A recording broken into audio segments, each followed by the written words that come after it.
All right, what is up, XFL fans? Welcome into another live edition here on YouTube of XFL Chalk Talk. Guys, we've had a lot going on this week. Thanks to everybody for joining us here on a Wednesday. We're switching up the schedule a little bit, so you can find us usually now on Mondays and Wednesdays moving forward, just so you know. But, guys, let's not waste any more time. Let's get right into it. So, let's start in New York because Luis Perez finally, it looks like they finally found their quarterback in Luis Perez, and they were extremely impressive with him at the helm. MVP. Guys. MVP. What? MVP. Oh, MVP. Hey, Luis Perez, number one in your hearts, number one fan. MVP, everybody. I'm telling you right now. Who's ready for some hot take? What? He botched it already.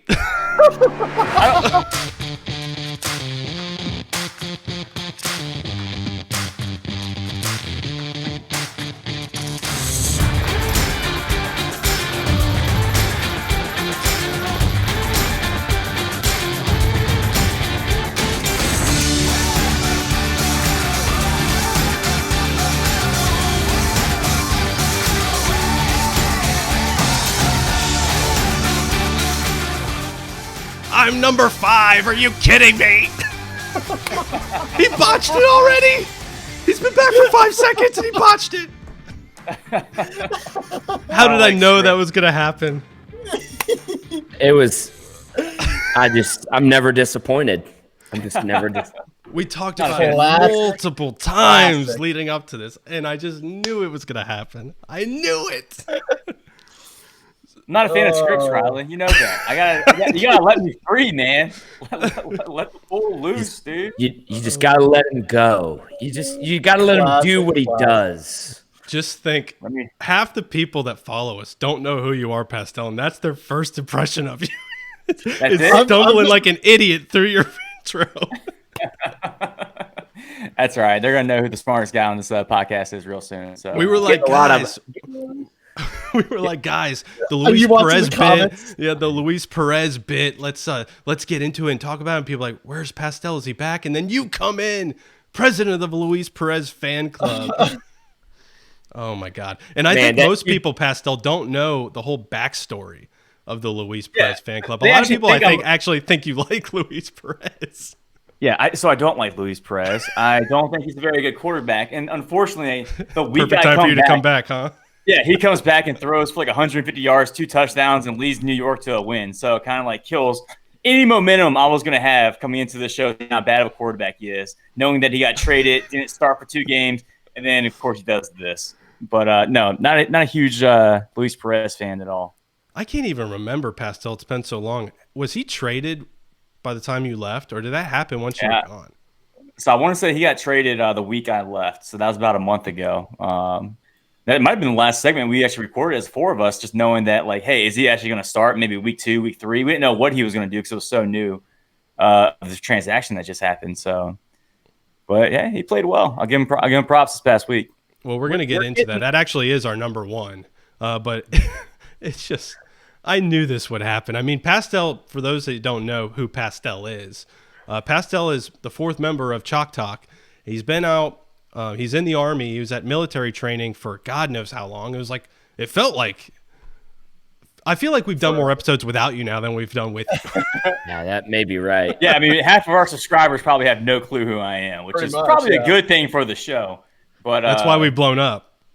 That's why, the day I left, everyone's just like, and we're going to see that plummet tonight.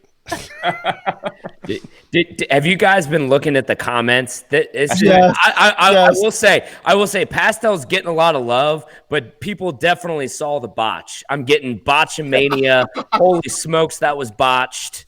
So if people know me, you can't give me a script. I just can't have a script. So just for the fans to know out there, probably a good 30 minutes. And then honestly, about 2 hours before the show, me and Riley talked like, hey, so this is how we're going to do it. We're going to do a little bit. It's going to be 3 of us. And then you're going to come in saying like Luis Perez, MVP, or, talk about Luis Perez. And then we'll transition into the 4 of us.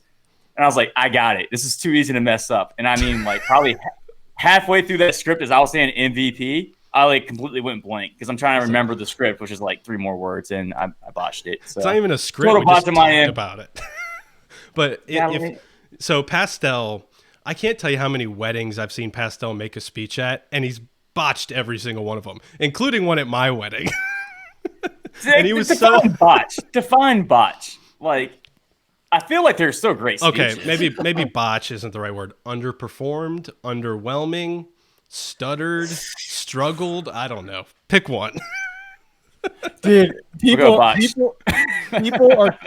cracking me up. We'll stick with botch. I got Jamie Tony says Pastel's the type of dude who will wait 15 minutes for McDonald's French fries.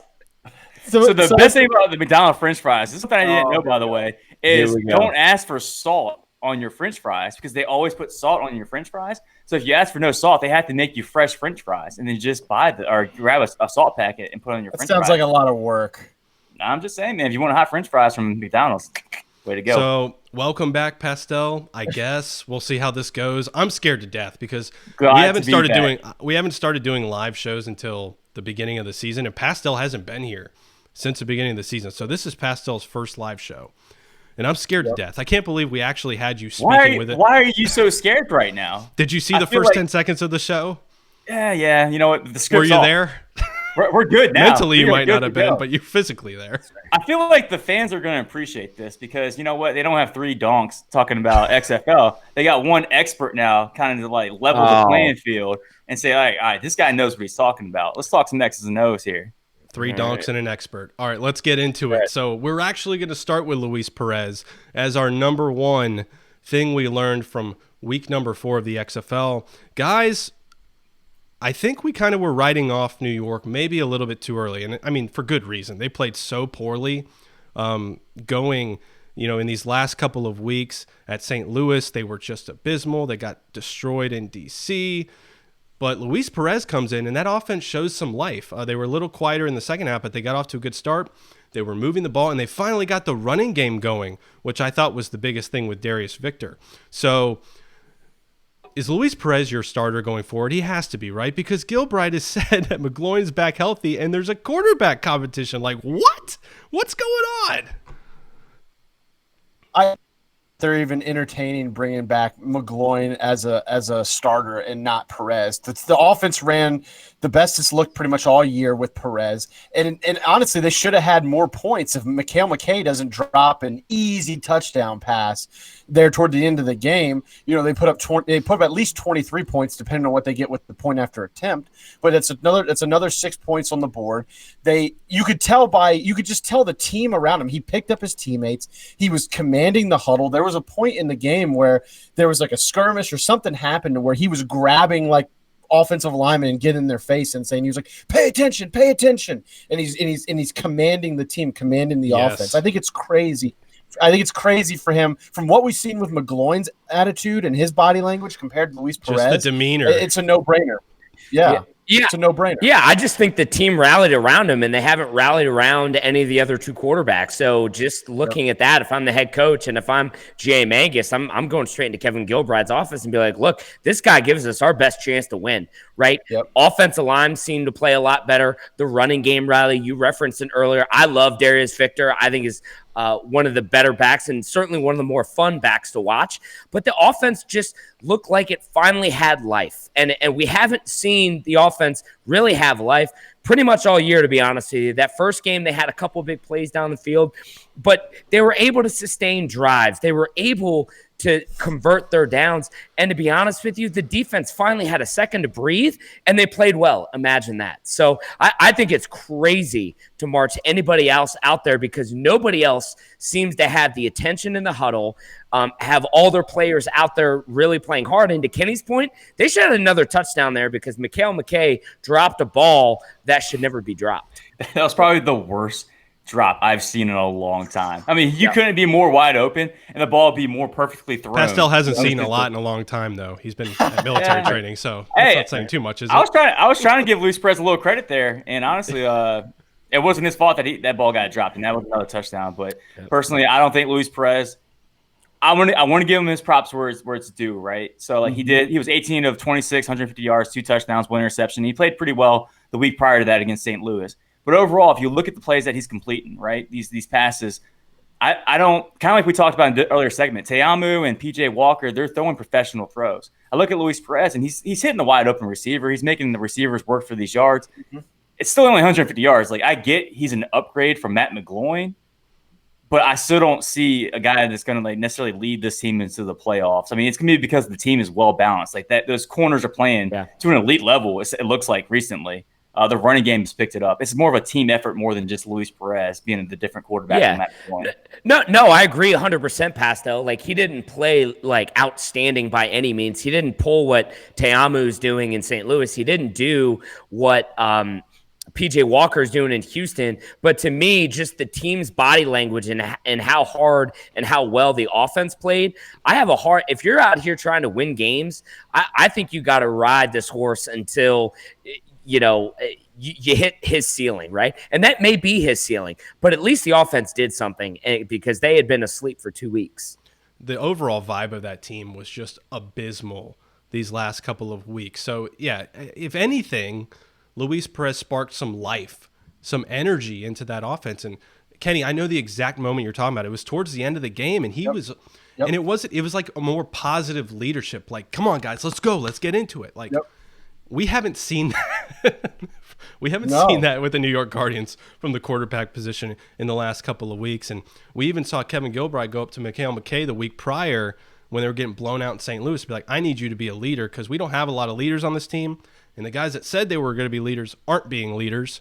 So I need someone to step up. And I think Luis Perez, at the very least, is filling that role. And he played a lot better than McGloin or Williams have played thus far this year. So I think you have to take there's positive steps here. Now, is he gonna be a guy that you can put the game on his shoulders and he's gonna take you to victory? No. But at least we saw some life in the running game with Victor and Cook and their running backs that we were so high on going into the season. And Victor has been so impressive these last couple of weeks. They just need to get him more involved in the game plan. So that's all you need Luis Perez to do, is not blow the game for you. So be that leader and keep you in the game. Is Luis Perez the best quarterback in New York? Yes. Is he still the 8th best quarterback in the XFL? Yes. My God, Pastel. Go back to wherever you were in California. That's a strong statement. That's a strong statement with some of the poor quarterback play we've seen so far. Right. You missed a few weeks, my man. We have a lot of that to talk about. Do you put him ahead of Taylor Cornelison? I think Taylor Cornelson's better right now. Not even saying his name right. Okay, let's go. Let's go on. Let's go to number 2. All right. So on the other side of the ball, LA injuries on offense take their toll. So I think all of us picked LA to win this game, the 3 of us that were here, right, guys? Yeah, so we did, yeah. We all did. And I feel like LA could have easily won this game. They had many opportunities. Novak missed a few field goals. There were other opportunities with drop passes and not capitalizing on situations where they could have really taken control of the game, because Josh Johnson had a pretty solid game. Now, I don't think you want him throwing the ball 40 times in a Norm Chow offense. The running game was basically non-existent. They're banged up at running back. Hood's banged up. Carter's banged up. They were missing their number 1 receiver in Spruce. But I think we all can still agree that when they get healthy, this team has the potential to be a top 3 team in the league based on the talent that they have on the roster. Right now, Josh Johnson, to me, is one of the 3 best quarterbacks since he's been back in the XFL. Mm-hmm. Would you agree, Kenny? I would, yeah. I think he's definitely shown in the games he's played this year that he's very capable of leading the team and leading the team to a potential playoff berth and championship berth. I guess the good thing is they're very fortunate they're playing in the West right now, because the outside of Houston, Dallas and Seattle both have their issues. Obviously, Dallas losing Landry Jones and Seattle not having an offense at all. So they do get a little bit of wiggle room, but the injuries were definitely a big factor to why they struggled against LA or against New York. And then we also saw what happened, when New York's offense actually plays a little bit and gives their defense rest. New York's defense, we've said it all year, is really good. They just haven't had the opportunity to show themselves. So I'm really hoping that LA gets back on track this week. I hope that they, Spruce, Carter, and those guys come back and they're able to start firing on all cylinders again, because injuries have taken a big bite out of their season, the first quarter of the season for them, with Johnson missing the first week and then various injuries through the next 3 weeks. So hopefully they start to get healthy and we get to see what this team actually looks like, the team that we picked to be number 1 coming into the season. Yeah, Riley, I think you touched on it. The lack of a running game is really why I think they struggled to score a lot of points on Saturday, where it really in the past they've been doing a pretty good job the last two games of really a balanced offense, and that's certainly what Norm Chow wants to do. But has been injured all year, and Kenny, you just alluded to it. You just go on XFL.com and look at every week. They have the longest list of guys that are questionable, doubtful. I mean, they've been hurt everywhere. Been hurt on defense, the offensive line, running backs. Obviously, that's the biggest one that we all notice. And then, of course, Josh Johnson starting off the year. But if they can get Nelson Spruce healthy and they can get a running back healthy, right? Hopefully it's Carter. If they can get Hood going a little bit too. It seems like I think he only had one carry on. They had one carry this weekend. Yeah, one carry 4 yards. If they can just get healthy, I think this team, could challenge Dallas to get to the playoffs out of the West. But man, I don't know. I mean, we're close to halfway through the year. I mean, these guys got to get healthy fast. But the other point, as far as getting healthy, especially with Nelson Spruce, is the emergence of Trey McBride. I mean, how dynamic has he been the last two games? I mean, my God. I mean, imagine them two. Really getting the bulk of the throws from Josh Johnson. I mean, that's a pretty dynamic one. Imagine when this team, especially those two guys, get healthy at the same time, because we haven't really seen it. McBride was banged up earlier in the year. Now Spruce is banged up. If they can get everyone going 100%, Josh Johnson was banged up earlier in the year. So we really haven't seen them at their full potential, especially on the offensive side of the ball. So I think once they get back that's a big question, because there's no guarantee that that's going to happen. And like you mentioned, Gless, we're already heading into week 5. Time is running out, but the one thing that they do have going for them, that second spot in the West is wide open right now. There's no team that's taking it and grabbing it. You have Dallas with the Landry Jones injury, Seattle. We'll see what BJ Daniels can do if he takes over full time. But I think that LA is in a pretty good position if they can just get guys healthy to get the season back on track. Yeah. And Winston Moss alluded to that in his press conference last weekend.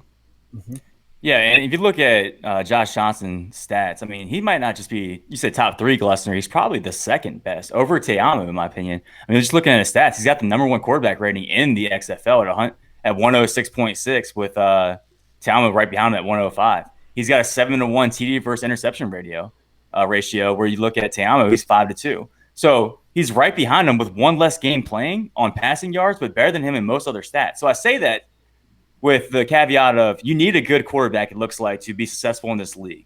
I mean, you look at the top 4 teams, right? So I think they've got that as like their staple, their foundation of the team. As long as Josh Johnson can stay healthy, as soon as these other people start getting healthy and that chemistry is built, LA might be that team to watch out come playoff time. All right, let's move on. I've been dreading this since Sunday night. But that was the hardest game I've ever had to watch, because Kenny basically nailed everything in the Tampa Bay Vipers DC Defenders game.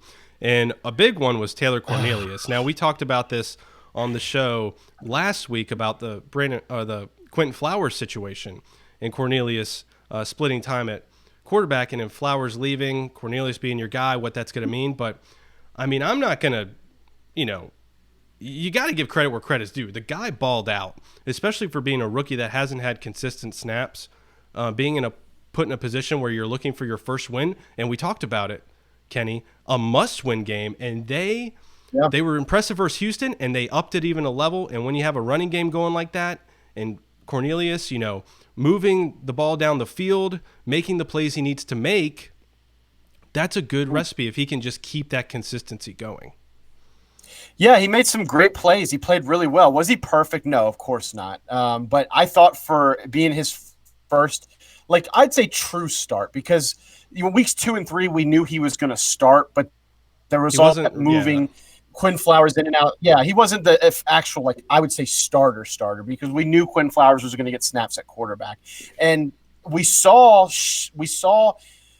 glimpses of when he got extended playing time, when he got into a rhythm, he looked like a capable quarterback. And then sure enough, he gets a full fresh start. He plays the entire game, plays really well. And I thought he played well in the pocket. I thought he played well on the move. I thought his footwork looked great. I thought he was able to extend plays. I thought he was able to get out of the pocket and pick up yards with his legs. We saw he had that long touchdown run where he kind of like trucked the guy getting into the end zone. He made a couple first downs with his legs, and I thought he had some great throws. Did he have some throws he probably wishes he had back? Of course. He's a rookie. There's going to be growing pains. And we already have one great rookie in Tiamu, so it's really hard to expect a second rookie to do that great.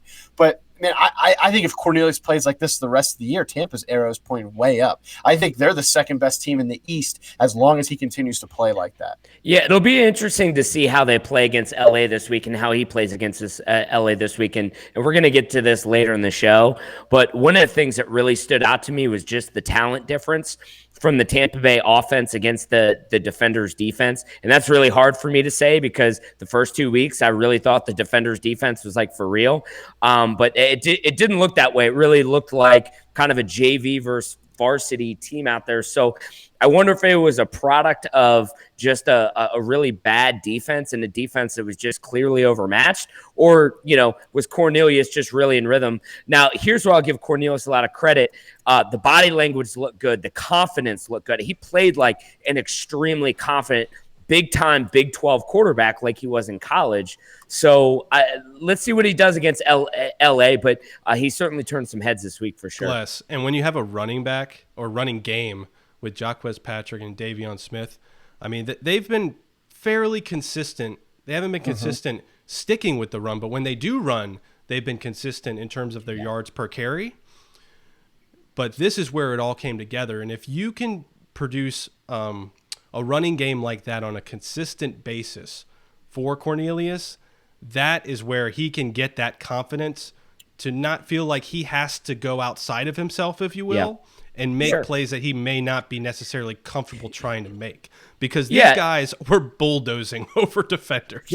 They were. I just don't know if what we saw on Sunday night is going to be consistent. I mean, you had close to 250 yards of total rushing, and the majority of that being between the two backs. I don't know if you can rely on that because I just don't know how likely that is in professional football. We're going to be able to have two backs go for 100 yards. Now, yes, in theory, there's no doubt about it. That's going to help a quarterback like Cornelius. I just don't know how likely that they're going to be able to put up 200 yards of, 200 yards plus in total rushing on a weekly basis. I think as they play the better defenses, he's going to have to make a lot more plays because that running game just may not be there like it was Sunday night. And that's where I'm hesitant on this team right now, Glessners. That running game, you have two running backs in the top three of the league in rushing. The last two defenses you played, I mean, at this point, DC might be the worst defense in the league. And Houston, while they create a lot of turnovers, doesn't mean they don't give up a lot of yards. So I am curious to see if that rushing offense kind of gets slowed down a little bit, what Taylor can do with the offense. And based off kind of what I saw, I mean, he looks like an average quarterback. I understand he's a rookie, but I'm not sold on him right now. I'll say that. He's had two decent games. The Vipers, and everyone's power rankings, it looked like they went from number 8 to number 3 or 4. And I'm just not ready to give that credit yet. I know overall as a team they look decent, but until I see a little bit more playmaking ability out of that quarterback position and a little bit more balls thrown into tight windows, a little bit more professional type of throws, then I'll start handing over the torch to Taylor Cornelius. But right now, just not there yet. Who would you start, Brandon? So for Tampa, I'd start Taylor. I'm not saying I wouldn't start Taylor. He is definitely the starting quarterback in Tampa. I'm just saying how a lot of people had them in the power rankings jumping from like 8 or 7 to 3 or 4. I'm not ready to do that yet. I still have them around that six range. I think that has a lot to do with, and our power ranks is going to come out tomorrow, and we talk about this in that video. You basically have the top 2 teams that everybody, I think, is on the same page, and then you have everybody else. And it really is a week-to-week thing is what we're finding out. Because it's your flavor of the week. Yeah, we basically see one team perform well, and then the next week, not so much. I mean, the DC Defenders, who, Pastel, all you've seen is bad. The first 2 weeks, we saw a lot of good out of that team. I mean, we had them number 1 in our power rankings going into week 3. So we don't know. These teams are just so inconsistent once you get past the top 2. I can see why, based on just the talent, why people would put the Vipers at 3 or 4. Yeah. And somebody and Riley, to allude to your point there, one thing we should keep in mind, because we said, to be fair, we said it about New York as well, because the ineptness of the offense, the New York offense, the New York defense was tired and giving up a lot of points. That's exactly what happened Sunday night against DC and DC's defense too. So somebody made that point in the comments, really good point. I just want to make sure that we all know that, because that has an effect, man. When you get second quarter, third quarter, and the fourth quarter, and you're always on the field, and you have this awesome running game coming at you, you just get worn down. Yeah. So sure. So I don't.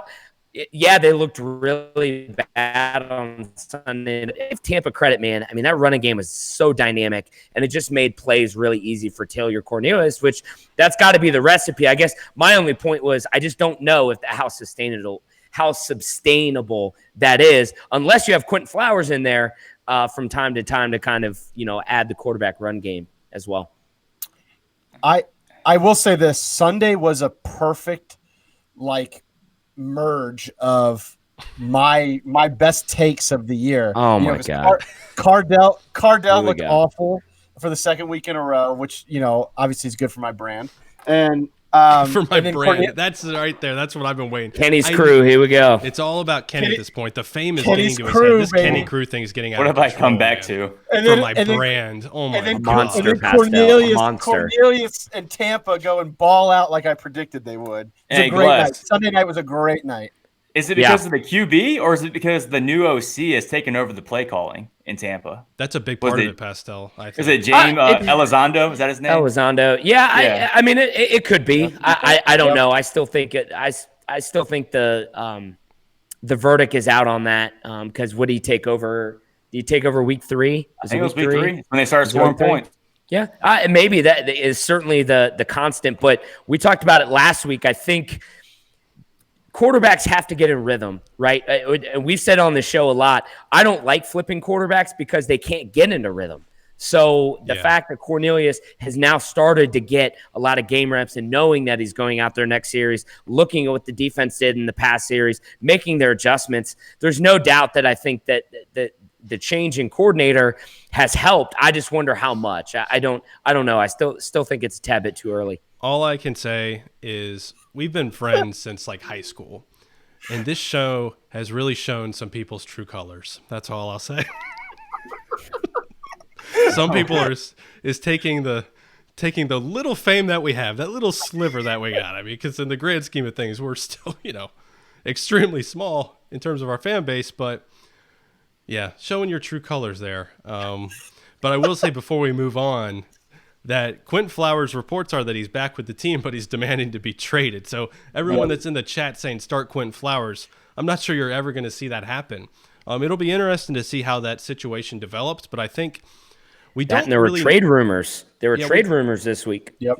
We don't really know why he left for personal reasons, but the fact that he did leave, whether it was justified or not justified, the fact that Cornelius came in and played the way that he played, I think that pretty much closed the door for Flowers getting any type of real full-time shot unless Cornelius really stinks it up. But then Aaron Murray is back, who was their original allocated starter. So I'm assuming that Aaron Murray is going to come in if anything happens to Cornelius injury-wise, or if he's just playing poorly. So I'm not sure there's really a place for Quentin Flowers in this offense. If he wasn't happy with his role before, and rumors are that's why he left the team and now he wants to be traded, I'm not sure you're going to see Quentin Flowers too much in a Tampa Bay uniform anymore. Hey, Coach Glass, I got kind of a question for you, and I kind of struggle with this. So we talk about Taylor Cornelius getting into a rhythm, and how next week we expect him to be a little bit better because he's getting into more and more of a rhythm. But then we talk BJ Daniels up in Seattle, and we talk, but now defense have an extra week to scheme for him as a quarterback. But we never talk about,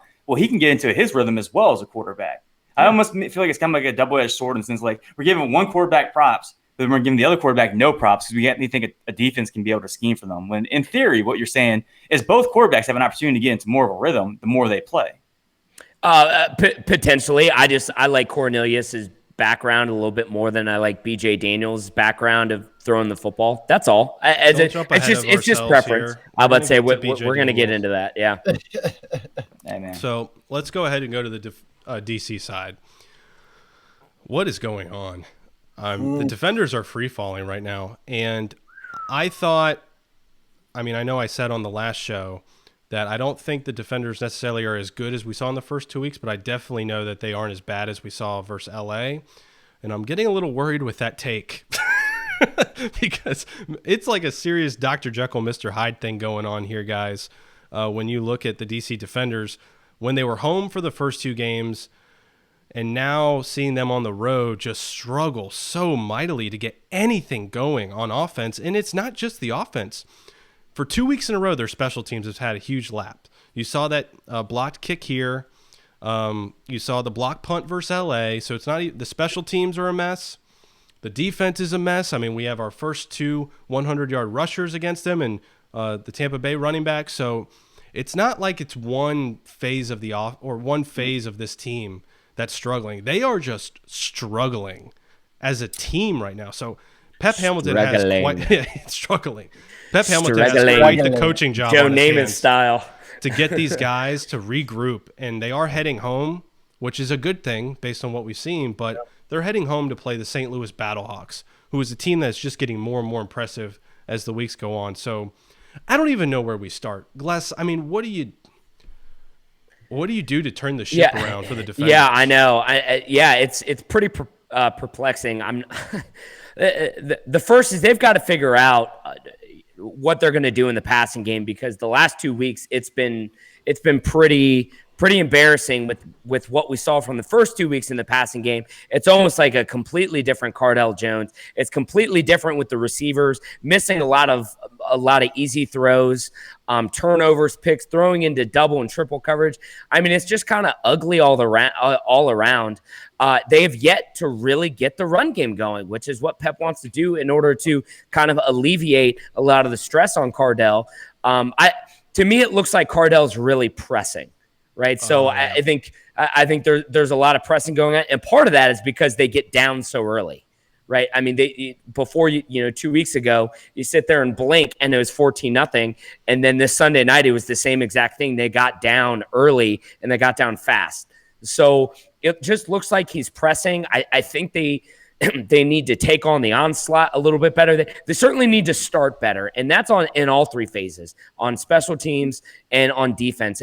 Defense out there in the first quarter, you got to give a better performance than you showed in the first quarter and the second quarter to not put your offense in such a bad spot. And on offense, you got to get the pass game figured out. And I'm not really sure how to do that other than dude's got to start making plays, because nobody made plays on the offensive side of the ball the past 2 weeks. But yes, you're talking offense, man. I think their defense has been worse than their offense, and that's hard to say for how many points the offense has put up. But I mean, Matt Elam, remember we thought he was going to be like one of the X factors. Yeah, cut. Yeah. That defensive line that we thought was the best defensive line in football, they're getting blown up at the line of scrimmage right now. Yeah, it was embarrassing on Sunday. Yeah, and those linebackers are just too slow. Like they're not hitting the gaps. If they are hitting the gaps, they're a second behind, and the running backs are just blowing past them. It's just hard for me to watch assignment football when I expect assignment football in the XFL with the linebackers, and they're just too slow. They can't play assignment football because they're too slow right now for the game, and that's why the Tampa Bay had 240 yards rushing on them. Yeah. Yep. It's been a revolving door at linebacker too. Look, as much as we want to try and point the finger at anybody or anything on the DC team, when you get outscored 64-9 in 2 games, it means you played bad on all 3 phases of the game. They've had, like Riley mentioned, they had a block punt that was returned for a touchdown. They've had blocked field goals, so special teams has let them down. Offensively, they haven't gotten a lick of offense the past 2 weeks. Like, it's been terrible. Then Nick Brossetti got that garbage time touchdown. If it wasn't for that, they'd be held touchdownless the past 2 weeks. And I mean, he really got that touchdown with like 4 minutes left in a 39-3 blowout.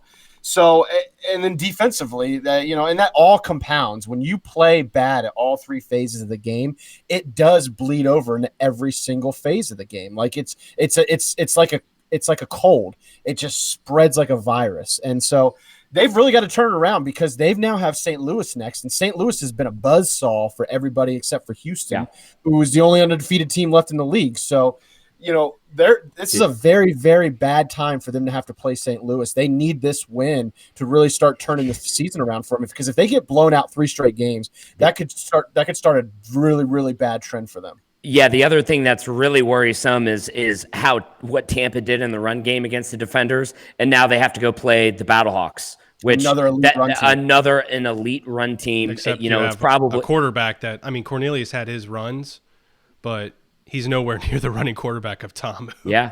And they haven't faced a quarterback like that yet. Josh Johnson runs a little bit, but not like Tomo does. Not even close. Josh Johnson kind of runs when he has to. They don't do a lot of design runs out there in Norm Chow's offense, unlike the RPO game that Chuck Long has just been – the job he's been doing has been unbelievable. But when you look at the DC Defenders offense, a lot of the big plays they were hitting earlier in the year are not happening right now. And I don't know if it's just guys are on different pages or if Cardale Jones is just – he's feeling the pressure and he's not hitting the throws he needs to make. I'm thinking of one specifically. The game was already – pretty much out of hand, but Rashad Ross had the guy beat by 6 to 8 yards. That's the second week in a row. Second week in a row it's happened, right? Not even that close. Happened against LA. Yeah, and it's repeated.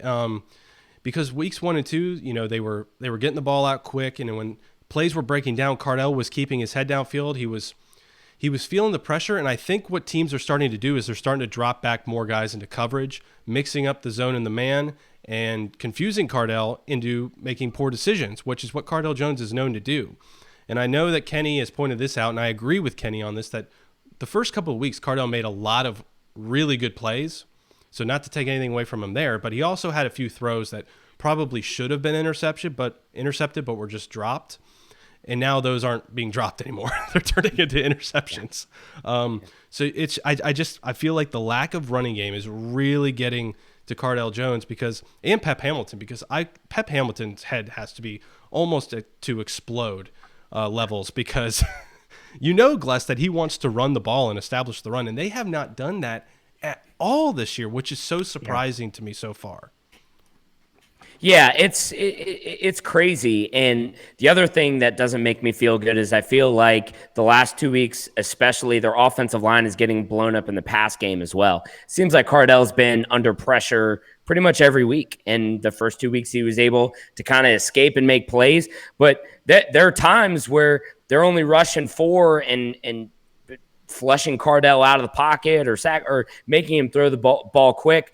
So I think they have offensive line issues too. So I don't know. Pep's got to be going nuts in there. I haven't seen that demeanor from him walking off the field. He just looked like he needs to watch a lot of film and figure out how to correct this thing. Who, Cardale or Pep? No, Pep. And that's a very normal thing for coaches to do after 2 weeks like that, to go and be like, man, I don't even know where to start. There's just so many holes. The offensive line, the quarterback play, not able to hit big plays. The defense is getting gashed. Like, where do we start? I think you simplify it, man. Just being a former quarterback that has struggled, right? The best thing, the best cure is to simplify it. Do some screens, do some short passes, do some slants, do some I like that. Yep. And build that confidence, because Cardale obviously has the potential. We've seen it time and time again, but then we see the other half. We see the glass half full and glass half empty. So the best way to go about it, I think, is just make it simple, make him build some confidence, and then start hitting some deep shots, Shad Ross and those guys. And I like Pep. I'm a big Pep Hamilton fan, and he's going to figure it out. He has way too much coaching experience and way too much leadership experience to let this thing fall by the wayside. So I have a lot of faith that he's going to get it together. But Brandon, I actually really like that point of simplifying it. I think that's absolutely what they have to do. Before we switch to the next topic, I would be remiss to bring it up, because I've seen this in the Discord and the YouTube comments today when talking about the DC Defenders. Apparently, Cardale Jones has played awful since he went and, I don't know if he tweeted or wrote somewhere on social media that he went and saw Sonic the Hedgehog, but apparently he's been awful ever since that he's revealed that. And that seems to be a very popular narrative in our Discord channel. Some conspiracy theories are evolving here. Yeah, I don't know. The Hedgehog. So what do you do? Do you go back and rewatch it? Like, how do you rate that conspiracy? I mean, that's a real thing, right? When you have a jinx against you or something like that, how do you break it? Isn't Sam Montgomery? Isn't his isn't his nickname Sonic? Like that's got to be like I would go to him because there's probably a connection there. Yeah, Sonic Sam. So they got to figure this out. Him and Sam. That's figure right. it out. They got to do something, man, because you can tell. And then Get we're gonna move on. Bucket of fried chicken. Yeah. Sacrifice live chicken, right? That major league reference. You gotta do something. Change it up. You can't kill chickens in the locker room. That's right. Cardell clearly it's multiple things that are going on here. He doesn't trust his offensive line, and for good reason. But I don't think he's trusting the play calling totally either. He's looking confused back there. He's looking like you could tell he's feeling the pressure. And he was even, and it wasn't like the McGloin thing where he was being interviewed and throwing guys under the bus. It was just kind of in the flow of the game. They had him mic'd up and they were showing it because it's the XFL. But like he was saying guys shouldn't even be on the field, like DeAndre Tompkins, who apparently is his roommate on the road. He was saying, get him out of the game. He's not running the right routes. He doesn't know what we're doing. So there's some kind of, there's a disconnect. There's a disconnect. Yeah. Got to be an awkward conversation later that night in the hotel. So what's up? Because like heard you say that comment about me. Yeah, when you're in the game, you're not thinking about I'm mic'd up right now because this is probably the first league where they're like mic'd up and they can play anything at any moment. You don't see that in other leagues. And I bet that's probably pretty common.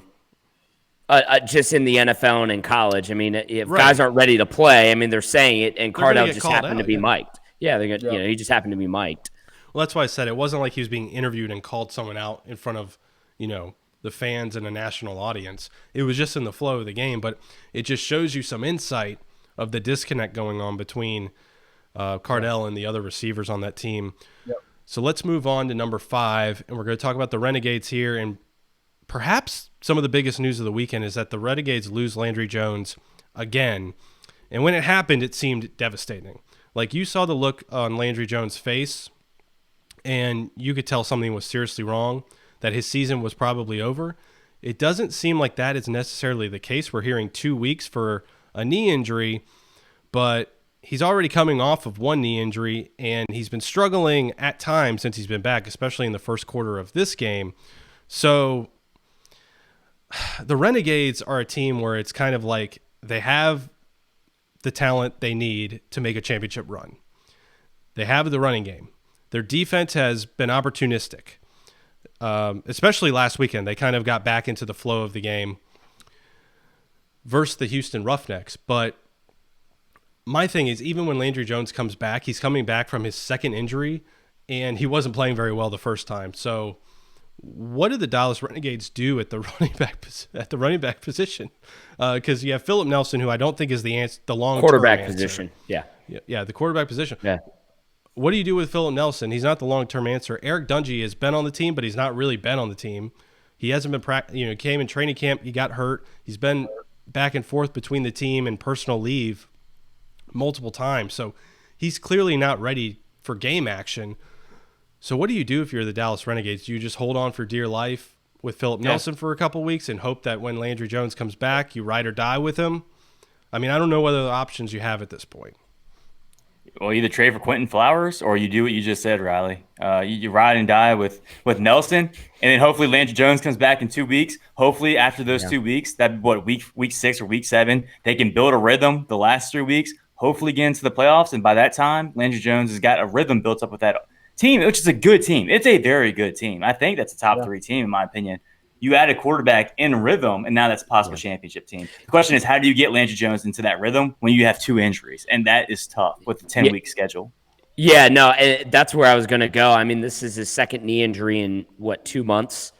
At the same knee, the same MCL. I mean, I feel like it's not like in 2 weeks he's going to be out there running and sprinting for first downs. I mean, he's going to be significantly hobbled. So what kind of Landry Jones are we even going to get back in 2 weeks? Are we going to get again? Right. He was hobbling before he got hurt. So are you going to get a 60%? Are you going to get a 70%?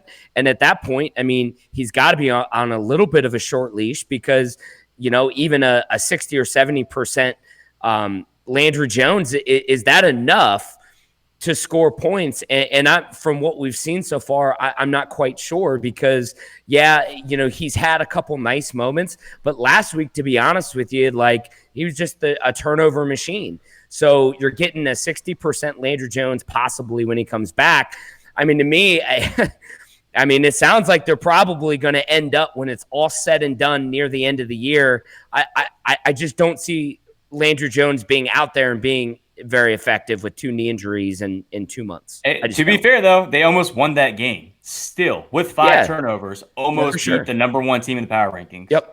No doubt. No, I don't think anybody's arguing that the Renegades aren't a good team. I agree 100% with you, and that's why we put them high on our list this week. But I just don't – man, I just don't think you want a quarterback out there who's gotten 2 knee injuries in 2 months.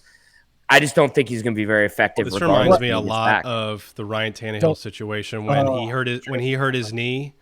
When he hurt his knee in training camp, and they still tried to go with him, then he blew his knee out.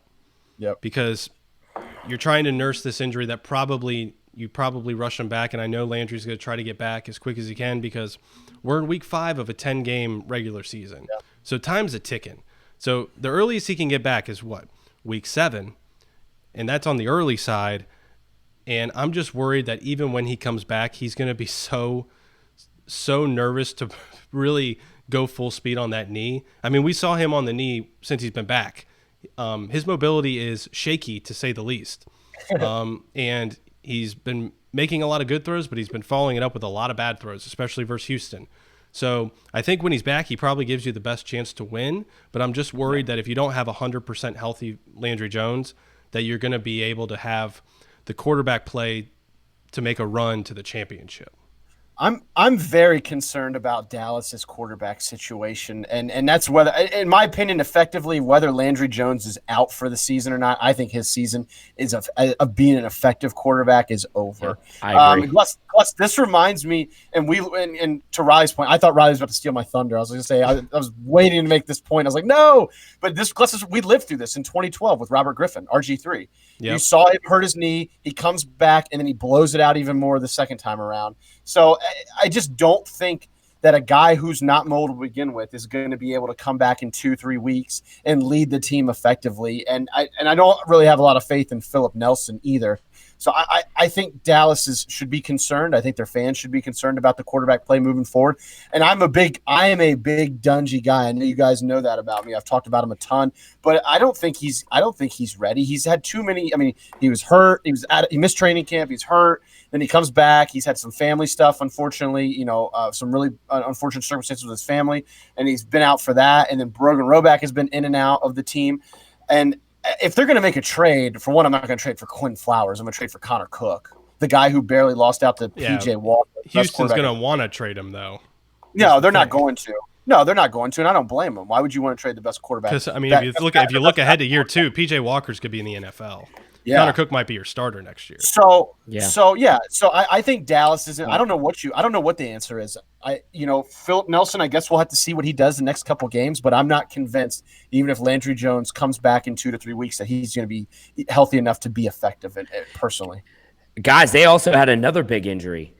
Hal Mummy sit there and broke his leg on the sideline. I couldn't believe that. What a baller, man. What a baller. He got up and continued calling the plays, and then I guess there's reported this week that he'll be calling the game from the booth with a broken leg. So I couldn't believe that when I saw it. I was like, I'm so glad you brought that up, Gless, because I wanted to ask you about that. Like, one, just what a dude, man, to power through, man's man, coach the rest of man's man to coach the rest of that game. Then he did some interviews on the field. He did a press conference. Then he went to the doctor and found out he had a broken freaking leg. He's a football lifer, man. He's one of these guys that's been coaching for decades, and when it's all said and done, like he's the kind of guy that may just never retire. Right? He'll just kind of coach until his last days, and he'll get like football is all this guy knows. So, he doesn't want to show any weakness.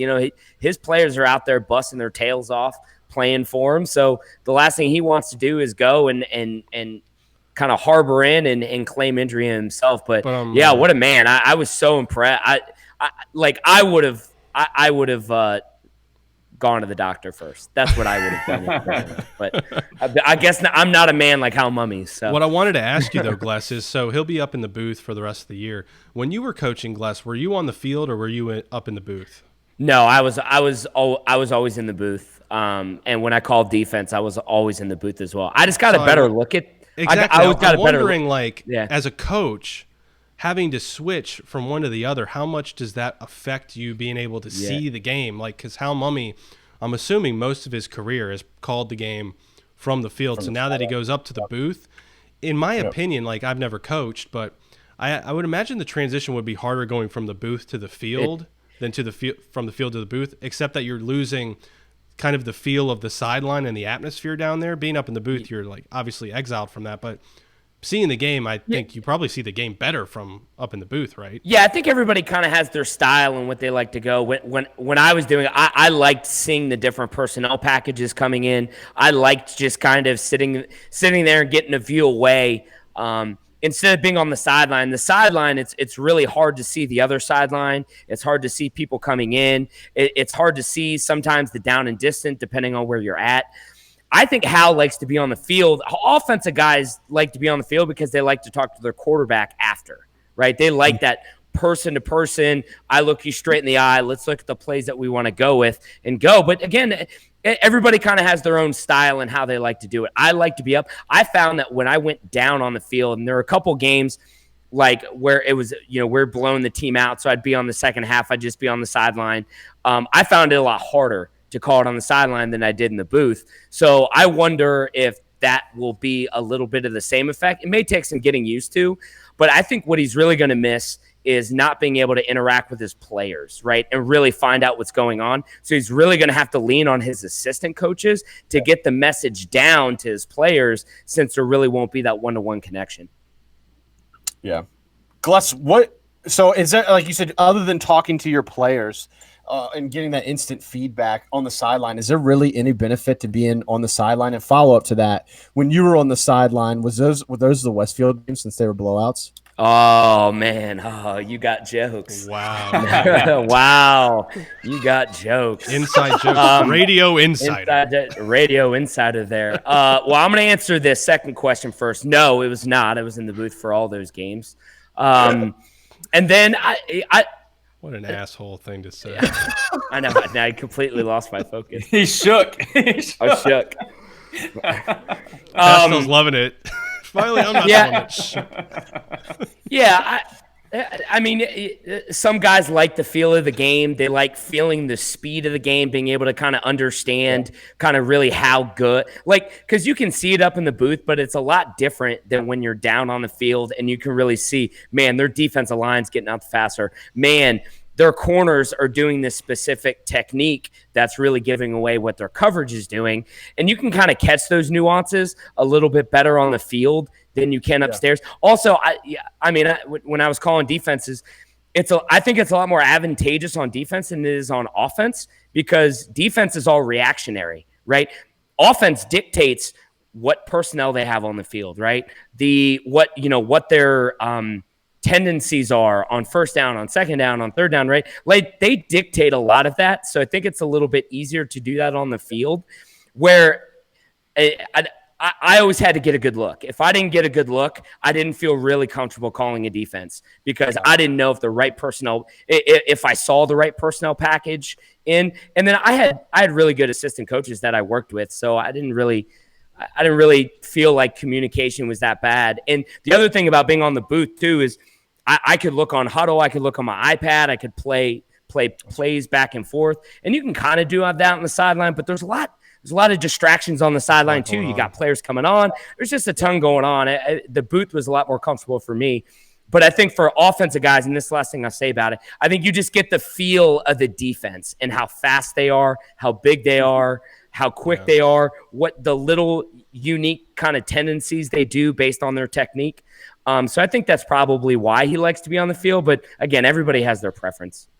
Yeah, so before we move on, I see a lot of people in the chat. They're throwing out quarterback names to come to Dallas, and it'll be interesting if they, decide that they need to address the quarterback position, which I think everybody on the show here agrees that they probably should do.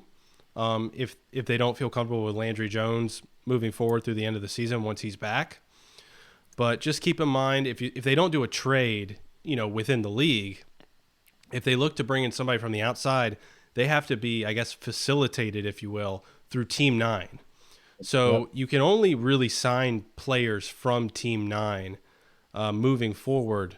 And Team 9 is basically just like this team that's practicing. For people that don't know what Team 9 is, it's based in Dallas, and it's a team. They're signed to XFL contracts, and they're basically practicing, waiting for a call-up. It's kind of like a waiver wire or the pool of players that you get to choose from. So like when you sign somebody, you're not signing them off the streets. You're signing someone who's been, practicing football and football shape, things like that. But I'm sure that, if Dallas has a quarterback that they're eyeing that's not on Team 9, I'm sure the XFL would work with them to get them on Team 9, kind of backdoor, like, all right, let's see if we can sign this guy, bring him onto Team 9, and then just right from there, bring him on to Dallas. Because overall, I think the XFL is just looking for the best quarterbacks that they can get, they're going to take. And they want the competitive balance to be as even as possible. And I think with the talent on Dallas's team and how open that spot is, that second spot in the West is, Dallas, I think it would be in their best interest to at least bring in another quarterback, whether that's a trade or through Team 9. I feel like they need to do something. So it'll be an intriguing situation moving forward to see what Dallas does at their quarterback position, the most important quarterback position, or most important position on the field. So let's go to number 6. And I think this is pretty self-explanatory. It's Houston and St. Louis, and then everybody else. I think over the last few weeks, guys, these two teams have really separated themselves as the two teams to beat in each division. So Houston is obviously the only undefeated team left. And when you're led by the guy that's probably going to be the MVP of the league in PJ Walker, I think at this point it's going to be hard to pick against them unless things change drastically. But I think the biggest similarity between these two teams, St. Louis and Houston, is their quarterback play. They've had the two most consistent quarterbacks in the league, and then they find themselves as the number 1 and 2 team currently in the XFL.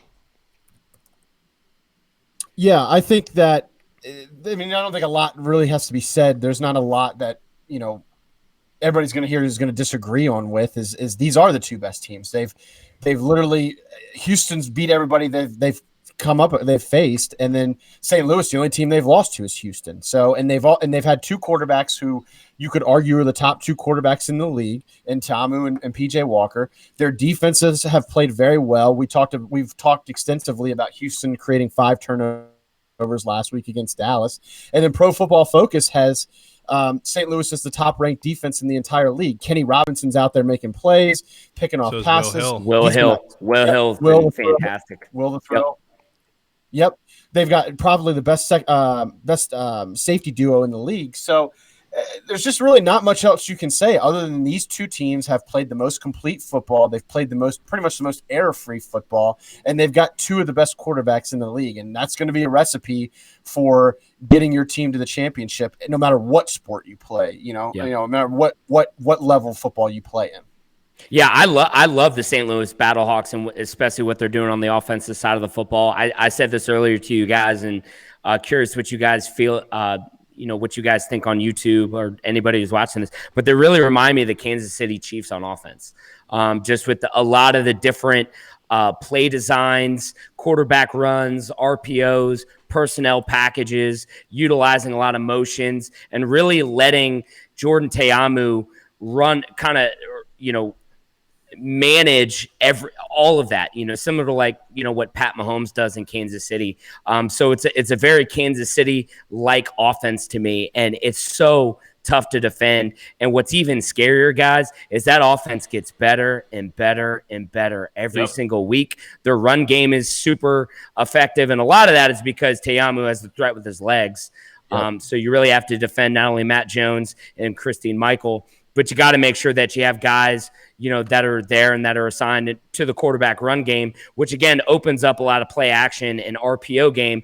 And what I've seen out of Jordan Ta'amu is his ability to make effective, high percentage throws and really get the ball to his playmakers and let them go make plays as well. So this team gets better and better. I'm super encouraged to what I see here and to what you guys said about the defense. There's a lot to love about the defense as well. Yeah, I'm starting to get that feeling that in a couple of weeks from now, I get that Houston's number one in our power rankings because they're undefeated.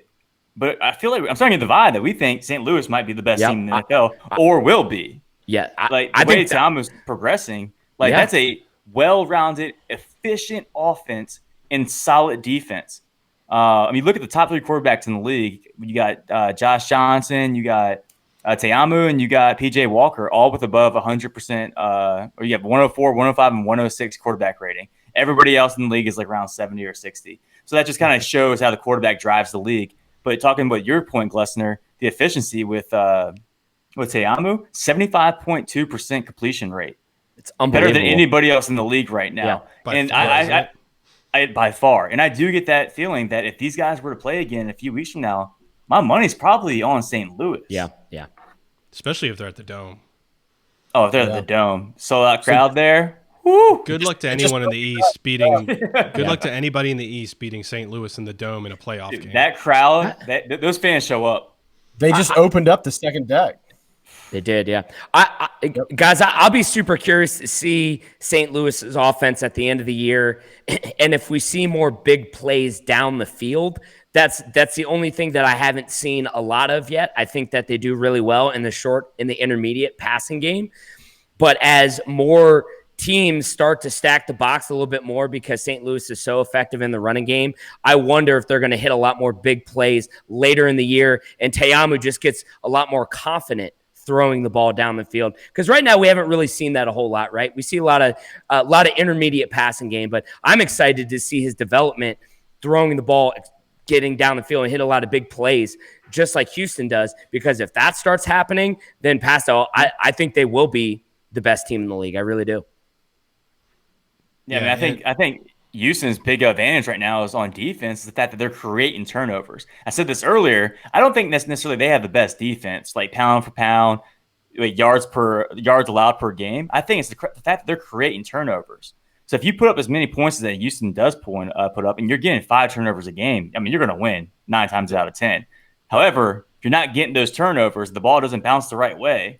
Overall, I think St. Louis has the best defense right now.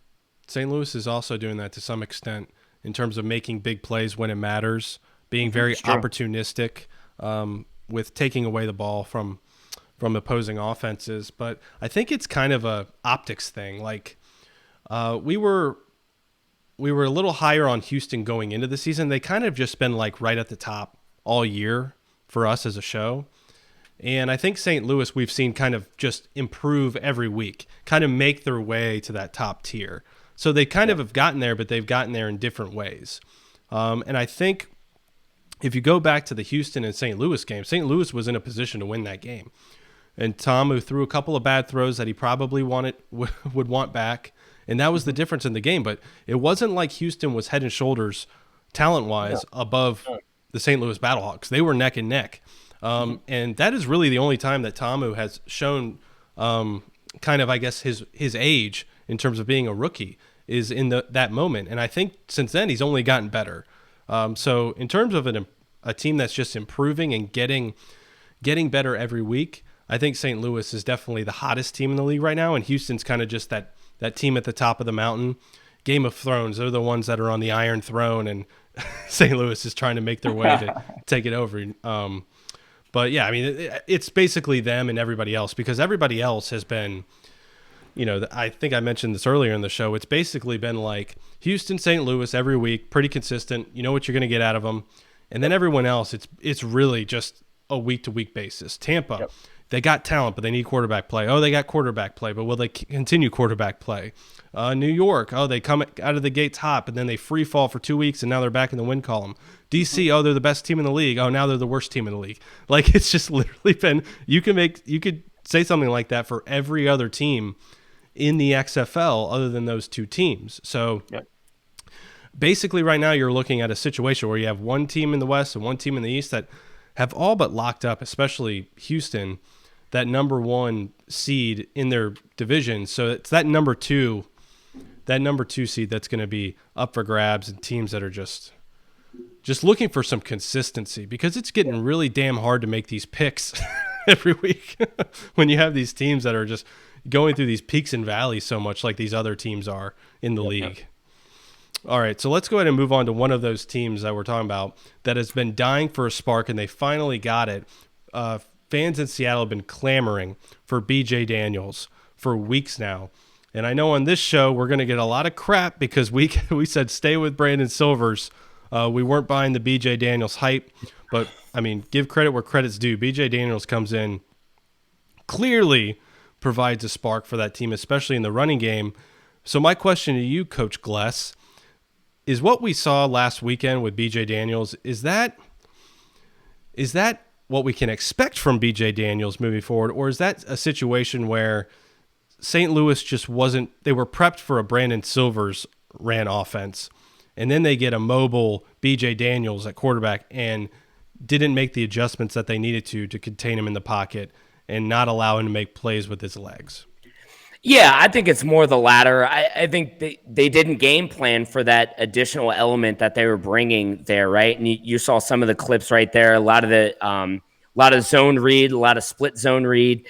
Really didn't plan for a lot of that. At least they didn't plan on Silvers pulling the ball and going and running and being as effective as Silvers was. So they made that switch at halftime. So St. Louis wasn't aware there. So there really wasn't a whole lot of time for them to make a ton of adjustments.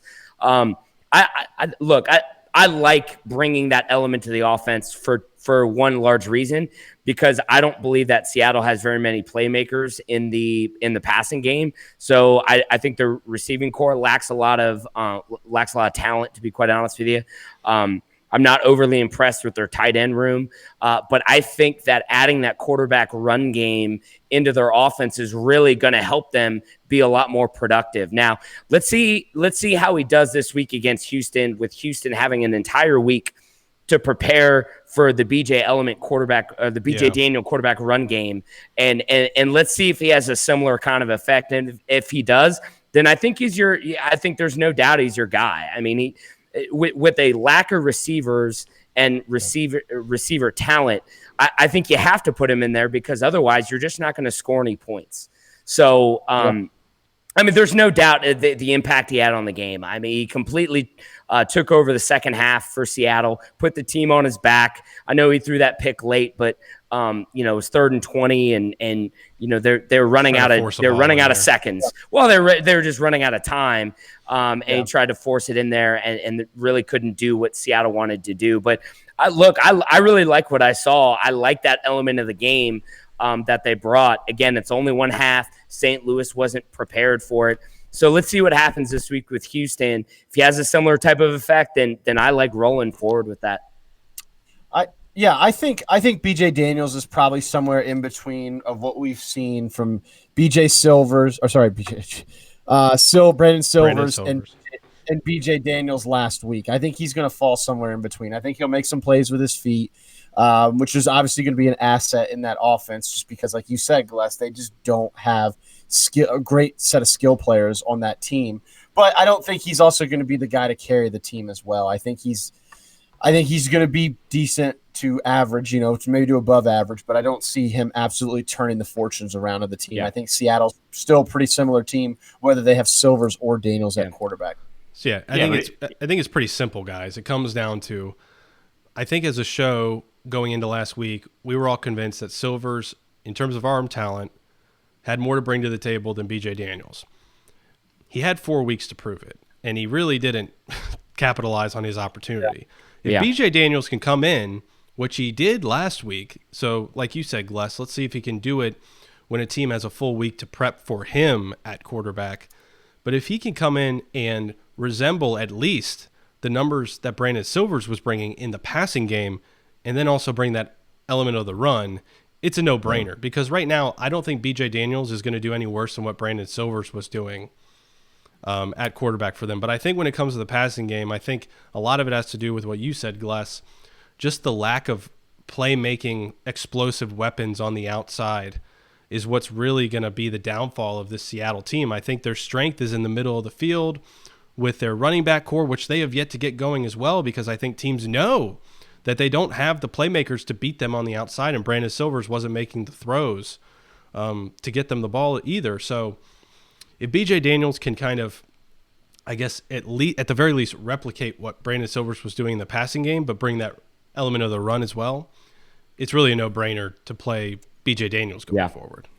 Also, keep in mind, I know we say it every show, some guy reminded us, but Seattle also does have, I always like to put this because this guy's a monster, Steven Johnson's just an absolute animal on defense.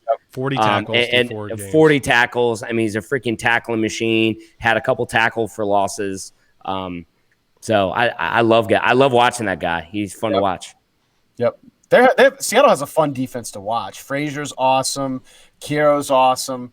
Like, they have a lot of guys on defense. They have a lot of good players on defense. They have a really, really solid squad back there. Unfortunately, the offense just isn't. Well, I'll go ahead and say it, and I don't want to give a hot take or anything like that, but I do like BJ Daniels. That's exactly what you want to do. I do think he's better than Brandon Silvers for this type of league, this type of offense. And there's only 6 more weeks left. Most knocks against running quarterbacks is, can they stay healthy? Can they make it through a whole season? Well, at this point, I just need him to stay healthy for 6 more weeks and then maybe 2 in the playoffs.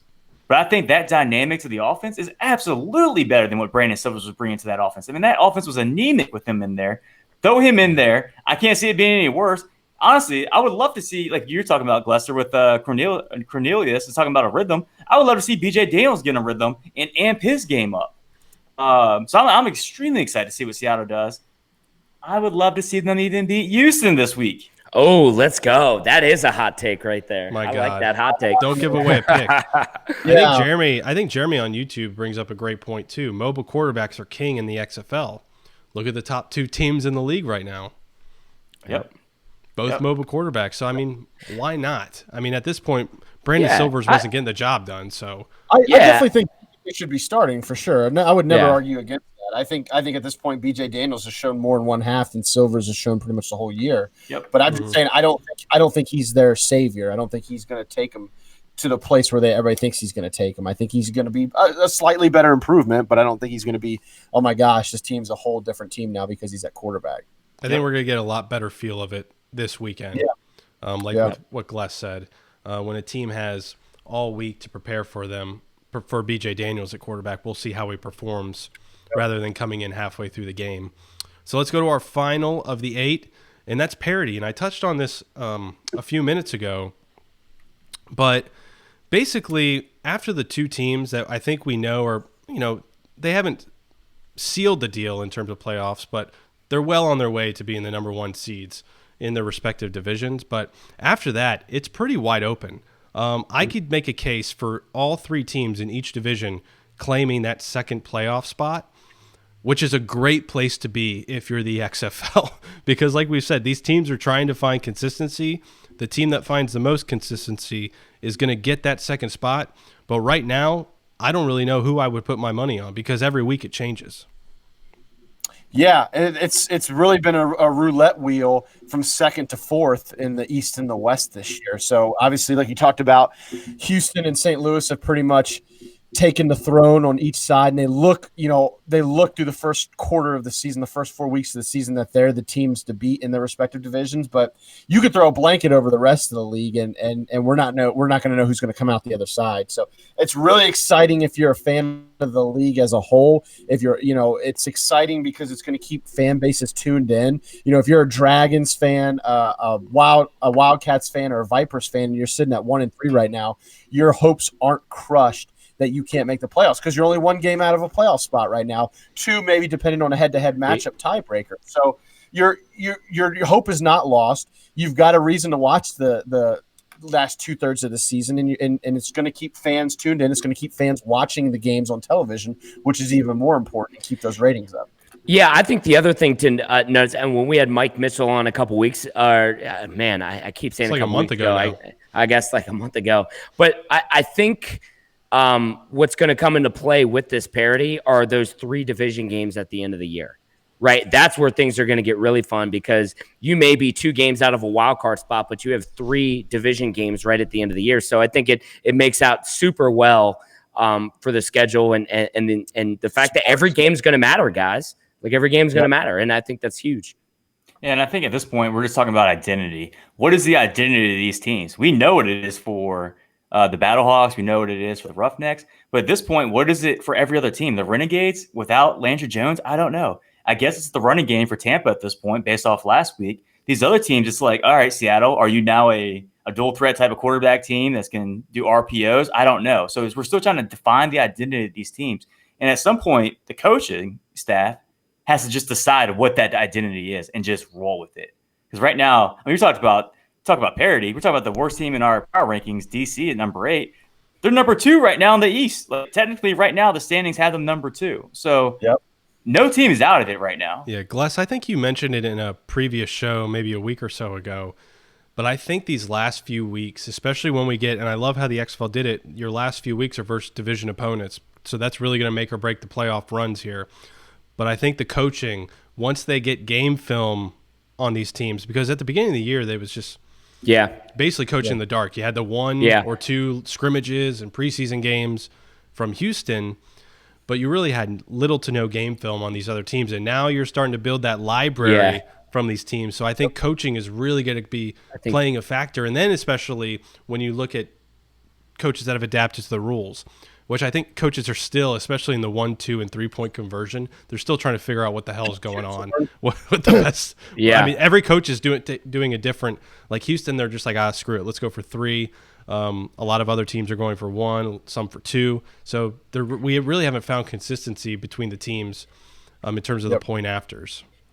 Yeah, it's a great point, Riley, and I'll have to give a shout out to my brother on that one because he brought that point up. I was like, that's a. I knew it was a Glessner. I knew it was a Glessner. That's right. Well, he said it to me, and he couldn't be more right. Like there was no film 5 weeks ago, right? So it's kind of like, all right, I kind of sort of think I know what's going to happen or how this team's going to prepare for me. But as this library, based on what I've done in the past 4, 5, 6, 7 weeks starts to pile up, I think you see some really competitive games. Yeah, for sure. Yep, agreed.